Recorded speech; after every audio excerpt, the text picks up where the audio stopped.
नमस्कार, आप देख रहे हैं प्राइम टीवी। मैं हूं आपके साथ आरती तिवारी। वक्त हो चुका है प्राइम उत्तर प्रदेश का, जहां उपचुनाव को लेकर पार्टियों ने अपनी तैयारियां तेज कर दी है। वहीं प्रयागराज की फूलपुर सीट हमेशा से ही हॉट सीट रही है।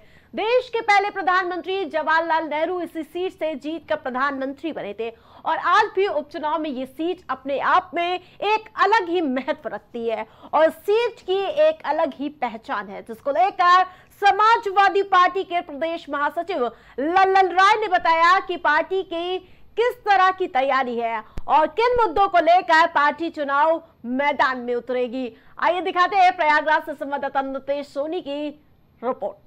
उपचुनाव की सरगर्मी अब अपनी तेजी पकड़ चुकी है और इसी क्रम में लगभग सभी पार्टियां अपनी पूरी ताकत झोंकने में लगी हैं। आपको बता दूं कि उत्तर प्रदेश, जो कि फूलपुर सीट, उत्तर प्रदेश की फूलपुर सीट हमेशा से ही हॉट सीट रही है और भाजपा और विपक्ष दोनों के लिए ये सीट अपने आप में एक अलग ही पहचान रखती है।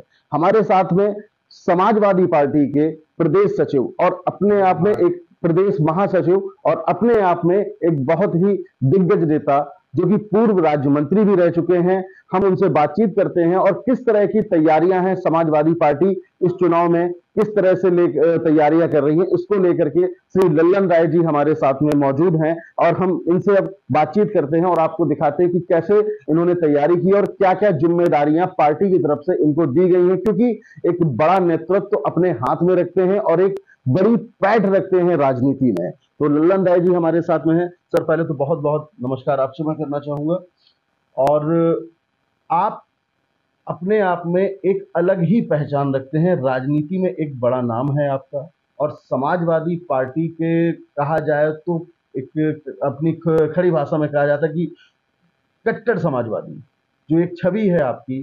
तो आपको जो जिम्मेदारियां दी गई, पहले तो हम ये जानना चाहेंगे कि इस उपचुनाव में आपको किस किस क्षेत्र की जिम्मेदारियां दी गई। देखिए, उपचुनाव में 9 जगह अभी उपचुनाव हो रहे हैं। मिल्कीपुर का इस सरकार के द्वारा जो है आयोग के माध्यम से रोका गया है। अभी फिलहाल जो है मैं मझवा विधानसभा जो जनपद मिर्जापुर में है और यहाँ पर आपके फूलपुर प्रयागराज में, इन दोनों चुनाव में अपनी रणनीति कार्यकर्ताओं के बीच में बनाने का काम कर रहे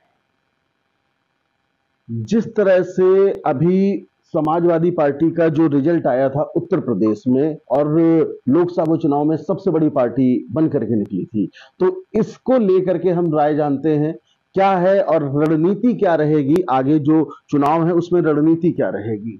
देखिए, पीडीए के मुद्दे पर, पीडीए को लेकर के हम लोग जो है वो चुनाव में आए, लोकसभा चुनाव में आए और सफलता मिली, सफलता और भी मिलती निश्चित तौर पर, लेकिन चूंकि डबल इंजन की सरकार ऊपर भी और नीचे भी, तो कम से कम यह है कि प्रशासन के द्वारा जो है लोगों ने जो है कुछ सीटों को हरवाने का काम भी किया, वरना और भी सीटें हम लोग जीते।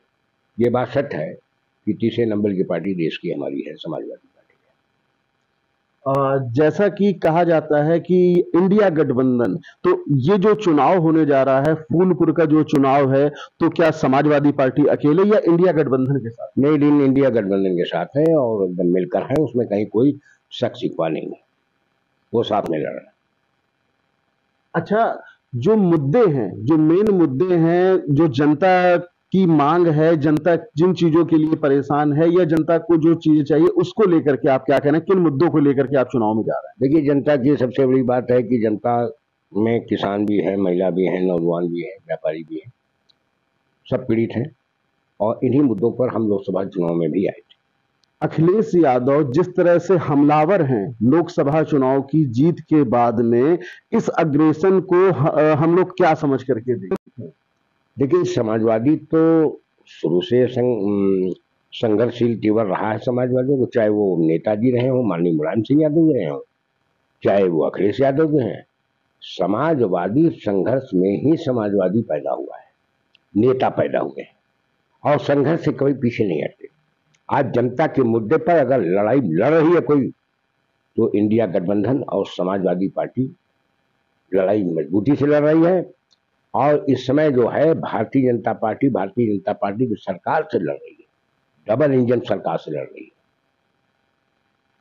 एक सवाल और आपसे करना चाहूंगा, जैसे इंडिया गठबंधन को लेकर के अभी जो चुनाव हुए, हरियाणा का चुनाव, आप बहुत पैनी नजर रखते हैं, बहुत एक्सपीरियंस है राजनीति का, तो इसको लेकर के हरियाणा से चुनाव के बारे में पूछना है, वहां जो इंडिया गठबंधन या जो वहां हार हुई उसको लेकर क्या? देखिए, हरियाणा में बहुत बेईमानी हुई है।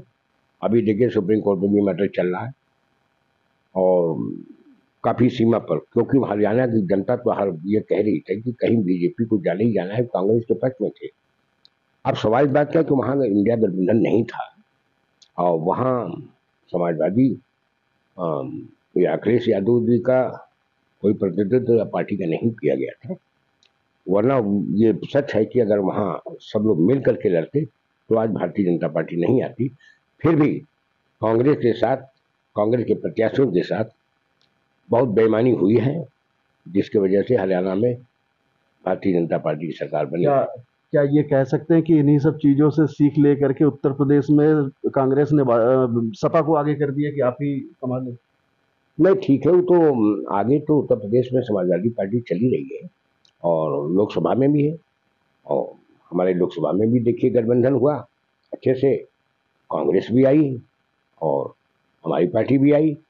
तो इस तरह से ये जो चल रहा है, जनता की मांग थी और जनता की ये पीडीए की लड़ाई जो लड़नी थी, और इस वक्त सबसे बड़ा जो सांप्रदायिक पार्टी है, जो किसान विरोधी है, जो नौजवान विरोधी है, महिला विरोधी है, व्यापारी विरोधी है, ऐसे पार्टी के और ऐसी उनके सरकार के खिलाफ एकजुट माननीय अखिलेश यादव जी, राहुल गांधी जी, ये सारे लोग मिल करके एक संघर्ष की तरफ बढ़े हुए हैं। और निश्चित रूप से ये मान के चलें कि देश को अब दूसरी आज़ादी की जो ज़रूरत है, वो दूसरी आज़ादी अब गठबंधन, इंडिया गठबंधन आज़ाद करा के रहेगी आगे आने वाले समय में। उत्तर प्रदेश में फिलहाल भारतीय जनता पार्टी का सफाया होगा, केंद्र में भी हो जाती, बैसाखी पे चल रही है सरकार, 10-20 सीटें जो हमारी जो हैं, जो बेईमानी से हमारे प्रत्याशियों को हराने का काम किया, वरना इस बार ही जो है केंद्र में सरकार नहीं बनती। बहुत बहुत धन्यवाद। तो अभी हमारे साथ में समाजवादी पार्टी के प्रदेश महासचिव लल्लन राय जी थे, जिन्होंने अपनी बात रखी, किस तरह से चुनाव में पार्टी अपना प्रदर्शन करेगी, किस तरह से रणनीति तैयार कर रही है और किस तरह से आगे का चुनाव रहेगा, इसको लेकर के उन्होंने अपनी राय रखी। प्रयागराज से प्राइम टीवी के लिए नीतेश सोनी। लखनऊ सहित कई राज्यों में करोड़ों रुपए की ठगी करने वाला शातिर ठग कन्हैया शर्मा लखनऊ पुलिस के हत्थे चढ़ गया है। हजरतगंज पुलिस ने इंस्पेक्टर विक्रम सिंह के नेतृत्व में उसे गिरफ्तार कर लिया है। आपको बता दें कि पुलिस से बचने के लिए ऑफिस में अपने हमशक्ल दिखने वाले युवक को लोगों से मिलवाता था। ठग कन्हैया शर्मा लखनऊ, महोबा, वाराणसी, बांदा, कानपुर, दिल्ली और मुंबई में सरकारी ठेके दिलाने के नाम पर कई लोगों से करोड़ों की ठगी करता था।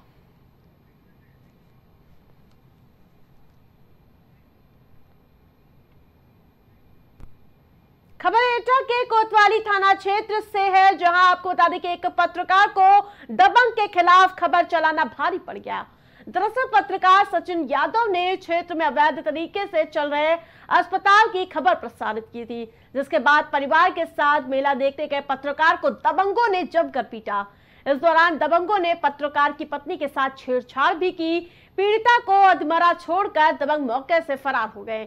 पीड़ित सचिन यादव ने तहरीर देते हुए और अवैध अस्पताल संचालक दबंग विक्की ठाकुर सहित 5 अज्ञात आरोपियों के खिलाफ मुकदमा दर्ज कराया गया है।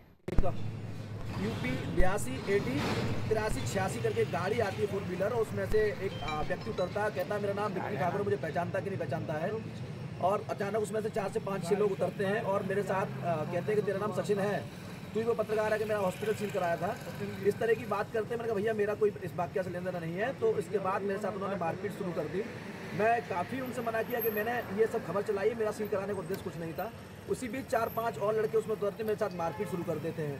एक्चुअली 3 या 4 तारीख को एक हॉस्पिटल की शिकायत मिली थी जो अवैध रूप से शहर के शिवसिंहपुर तिराहे पे न्यू लाइफ हॉस्पिटल के नाम से चलता है कि वहाँ पर एक महिला का डिलीवरी के दौरान एक दूसरा ऑपरेशन उसके महिला के भाई का एक प्रार्थना पत्र दिया गया था। उसमें लिखा था कि मेरी सिस्टर का बच्चा होने के साथ बच्चा बंद करने का ऑपरेशन कर दिया गया है। और जो खबर जब हम लोगों ने प्रशासित की वो व्हाट्सएप पे और उस पर, उसके बाद स्वास्थ्य विभाग ने संज्ञान लिया और अर्ली मॉर्निंग उसको सील कर दिया था आईसीयू में। उसी बात से ये जो दबंग है विक्की ठाकुर शरद चौहान इसका नाम है, ये अपने गुर्गों के साथ लगातार मेरा पीछा कर रहा था और आज अचानक ये 9 बजे करीब वहाँ रामलीला मैदान पे पहुंचा जो तहसील की गेट के सामने गेट है वहाँ पर, और मुझसे अचानक आके मेरे साथ जबरदस्ती मारपीट की। इसमें मेरा एक मोबाइल ले गया। मथुरा में मार्च विधानसभा क्षेत्र से विधायक राजेश चौधरी के भाई और भतीजे पर अस्पताल में घुसकर स्टाफ के साथ मारपीट करने का आरोप है। अब इसका सीसीटीवी वीडियो भी सामने आया है। आपको बता दें कि बीजेपी एमएलए राजेश चौधरी की मां आईसीयू में भर्ती थी। आईसीयू में जबरन घुसने को लेकर यह पूरा विवाद हुआ था।